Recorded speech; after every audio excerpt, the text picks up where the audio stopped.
దేవుని నామానికి మహిమ కలుగాక. ప్రభువుని ప్రియులారా, మరొక రోజు దేవుని సన్నిధిలో సజీవులుగా ఉండడానికి దేవుడు మన ఎడల చూపిన మహాకృప కొరకు దేవుని నామానికి మహిమ కలుగాక.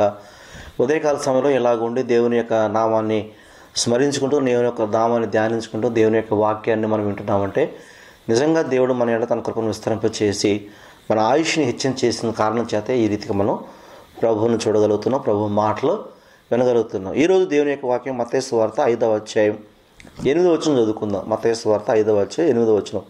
ఇందులో ఏముందంటే, హృదయ శుద్ధి గల వారు ధన్యులు, వారు దేవుని చూచెదరు. Blessed are the pure in heart, for they shall see God అని రాయబడింది. అంటే హృదయంలో శుద్ధి గలవారు, పైకి కాదు, పైకి శుభ్రం చేసుకోవటం కాదు, శరీరాన్ని శుభ్రం చేసుకోవటం కాదు, చేతులు కడుక్కోవటం కాదు, కాళ్ళు కడుక్కోవటం కాదు, ముఖం కడుక్కోవటం కాదు, హృదయాన్ని కడుక్కున్న వాళ్ళు దండులంట. హృదయాన్ని శుద్ధి చేసుకున్నవారు దండులంట. వారు అంట దేవుణ్ణి చూస్తారట. స్తోత్రం కలుగును, హల్లెలూయా. నిజంగా దేవుని యొక్క మాట రాయబడింది. మనం బయటికి ఎంతో అందంగా అలంకారంగా తయారవుతాం, క్రీములు రాస్తాం, మరి చక్కగా లోషన్స్ రాసుకుంటూ ఉంటాం, ఫేస్ వాష్లు పెట్టుకుంటూ ఉంటాం, మంచి మంచి సబ్బులు వాడుతూ ఉంటాం, అన్నీ కడుగుతాం. కానీ పిల్లలు అన్ని విషయాలు శుభ్రంగా ఉంటాం, కానీ మంచి బట్టలు వేసుకుంటాం, పెర్ఫ్యూమ్ రాసుకుంటాం, డియోడ్రెంట్స్ రాసుకుంటాం. ఏమండి, చాలా విషయాలు శుభ్రత కలగడానికి ప్రయత్నం చేస్తాం. కానీ హృదయం విషయంలో మురికిగా ఉన్నటువంటి హృదయాన్ని, రోతగా ఉన్న హృదయాన్ని కప్పు చేసుకుంటున్నాం మనం. కానీ అటువంటి వారు దేవుని చూడలేరు అని వాక్యం సెలవుస్తుంది. నిజంగా మనం దేవుని చూడాలంటే ఎట్లా చూడాలంటే కళ్ళతో మనం చూడాలి. ఎందుకంటే ఆయన ఆత్మస్వరూపి. ఆయన మరి మనసు హృదయం సరిగ్గా ఉన్నవాళ్ళు మాత్రమే ఆయన చూడగలుగుతారని దేవుని యొక్క వాక్యం సెలవుస్తుంది. హృదయంలో శుద్ధి గలవారు దేవుని ధన్యులు, వారు దేవుణ్ణి చూస్తారని చెప్పేసి రాయబడుతున్నా.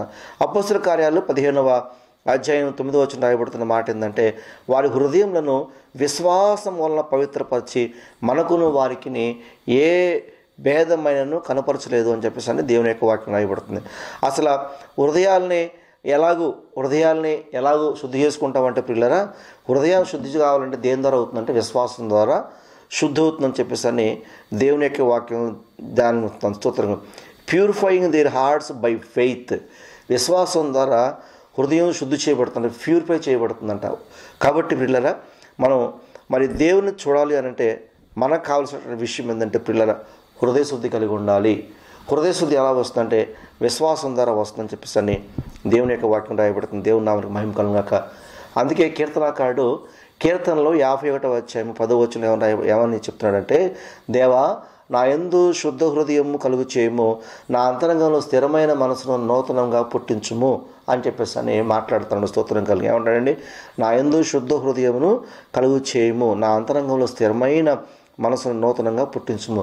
శుద్ధ హృదయం కలిగి ఉంటే దేవుని చూస్తాం పిల్లల. శుద్ధ హృదయం కలిగి ఉంటే దేవుని చేస్తాం. శుద్ధ హృదయం కలిగి ఉంటే దేవునితో మనము మాట్లాడతాం అని చెప్పేసి అని దేవుని యొక్క వాక్యం సెలవిస్తాం. అలాగే మరొక లేఖన భాగం 1 పేతురు గ్రంథము పత్రిక 1వ అధ్యాయం 22వ వచనం చూసుకుంటే వాక్యం ఏమని రాయబడుతుందంటే, మీరు సత్యమునకు విధేయులగుట చేత మీ మనసులను పవిత్రపరచుకుని వారై ఉండి ఒకరినొకడు హృదయపూర్వకంగా మెక్కటముగాను ప్రేమించుడు అని చెప్పేసి అని వాక్యం రాయబడుతుంది. మనసులను పవిత్రపరచుకుని వారై ఉండి ఒకరినొకడు హృదయపూర్వకంగా మెక్కటంగా ప్రేమించుకోండి, పవిత్రపరచుకుని వారై సత్యమునకు విధేయులవటం చేత. ఈ శుద్ధ హృదయం ఎలా వస్తుందంటే సత్యానికి లోబడటం వల్ల, సత్యానికి విధేయులు అవ్వటం వల్ల. సత్యం ఎవరయ్యా అని అంటే యేసుప్రభు చెప్పారు, నేనే మార్గము సత్యం అని చెప్పారు. ఆయనకి లోబడటం వల్ల. మరొక మాటలో చెప్పాలంటే సత్యానికి లోబడటం, సత్యానికి విధేయులు అవ్వటం అంటే దాని ఉద్దేశం, దాని యొక్క అర్థం ఏంటంటే యేసుప్రభు చెప్పిన మాటలకు విధేయత చూపించడం, యేసుప్రభు చెప్పిన మాటలను వినటం. మీరు సత్యమునకు విధేయులవటం చేత మీ మనస్సులను పవిత్రపరచుకున్న వారై ఉండి ఒకరినొకడు హృదయపూర్వకంగాను మిక్కటంగాను ప్రేమించుడు అని చెప్పేసి వాక్యం సెలవిస్తుంది. ఎప్పుడైతే సత్యానికి విధేయత చూపిస్తామో, అంటే దేవునికి విధేయత చూపిస్తామో, అప్పుడు మన మనసులు పవిత్రపరచబడతాయంట. అప్పుడు హృదయపూర్వకంగా మనం ఒకరినొకరి ప్రేమించుకునే స్థితికి దేవుడు మనల్ని తీసుకొస్తాడంట. స్తోత్రం కలుగు, హల్లెలూయా. మరి హెబ్రీయులకు రాసిన పత్రికలో మరొక మాట రాయబడుతుంది. హెబ్రీయులకు రాసిన పత్రిక 12వ అధ్యాయం 14వ వచనం దేవుని యొక్క వాక్యం ఏమి రాయబడుతుందంటే, అందరితో సమాధానమును పరిశుద్ధత కలిగి ఉంటకు ప్రయత్నించుడి, పరిశుద్ధత లేకుండా ఎవడునో ప్రభువుని చూడడు. స్తోత్రం కలిగిందా చదువుకున్నాం కదా. హృదయ శుద్ధి గలవారు ధన్యులు, వారు దేవుణ్ణి చూస్తారని చెప్పుకున్నాం కదా. ఇక్కడ రాయబడుతుందంటే అందరితో సమాధానమును పరిశుద్ధత కలిగి ఉంటకు ప్రయత్నించుడి. అందరితో ఎలా ఉండాలంటే మనం పరిశుద్ధంగా, అంటే భౌతికంగా బయటికి కూడా మనం ఎలా ఉండాలి, హోలీగా, బీ హోలీ అంట, పరిశుద్ధంగా ఉండాలంట. అలాగే సమాధానంగా కలిగి ఉండాలంట, పీస్ ఆఫ్ మైండ్ అంట, ఏమంటే కలిగి ఉండాలంట. Follow peace with all men and holiness without which no man shall see the lord.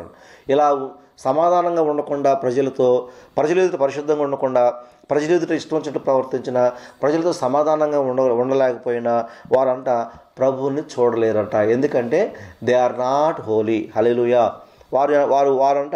వారు పరిశుద్ధులు కాదు కనుక వారు దేవుణ్ణి చూడలేరు అని చెప్పేసి అన్ని దేవుని యొక్క వాక్యం రాయబడుతుంది.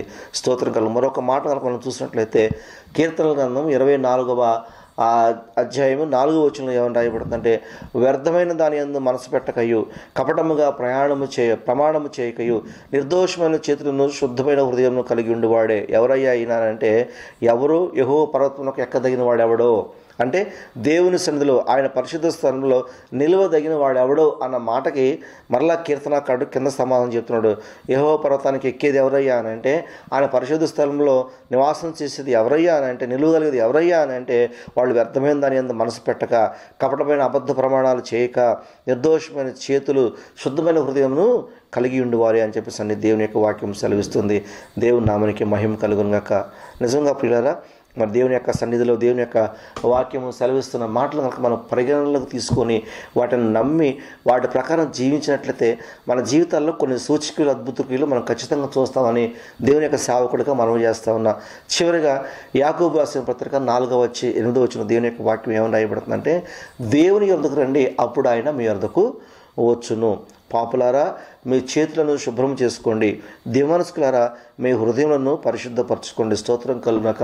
పరిశుద్ధమైన హృదయం లేకపోతే వారికి 2 మనసులు ఉంటాయండి.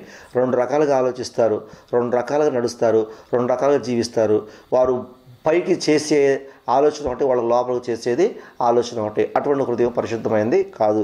పరిశుద్ధంగా ఉండేవాళ్ళు ఎలా ఉంటారంటే, పైకైనా లోపలైనా ఒకే మాటను కలిగి ఉంటారు, ఒకే అంతరంగాన్ని కలిగి ఉంటారు, ఒకే ఆలోచన కలిగి ఉంటారు, ఒకే తలంపుని కలిగి ఉంటారు. స్తోత్రం కలుగుగాక.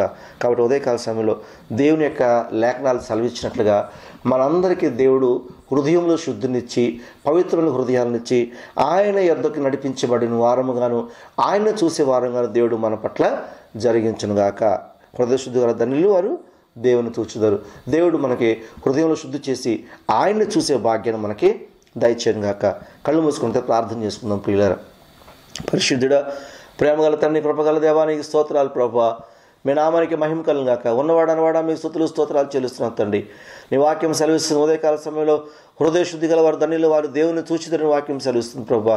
నిజంగా తండ్రి, హృదయం ప్రభా తన శుద్ధిగా ఉంటే మిమ్మల్ని చూస్తాం ప్రభా తండ్రి. ఆయన అయా మా హృదయం శుద్ధిగా లేకపోతే మిమ్మల్ని చూడలేము ప్రభా. కనుక ఉదయకాల వాక్యం ప్రతి ఒక్కరు ప్రభా తండ్రి, అయా హృదయంలో ప్రభా తన పరిశుద్ధి కలిగిన సహాయం దయచేయండి. స్థిరమైన మనసును, పరిశుద్ధమైన హృదయాన్ని మాకు దయచేసి మిమ్మల్ని చేరి మీతో మాట్లాడి మీతో గడిపే భాగ్యాన్ని మాకు అనుగ్రహించమని స్తోత్రాలు చెల్లిస్తూ మా ప్రభువును ప్రియరక్షుడైన యేసుక్రీస్తు వారి శ్రేష్టమైన నామం పేరిట ప్రార్థించి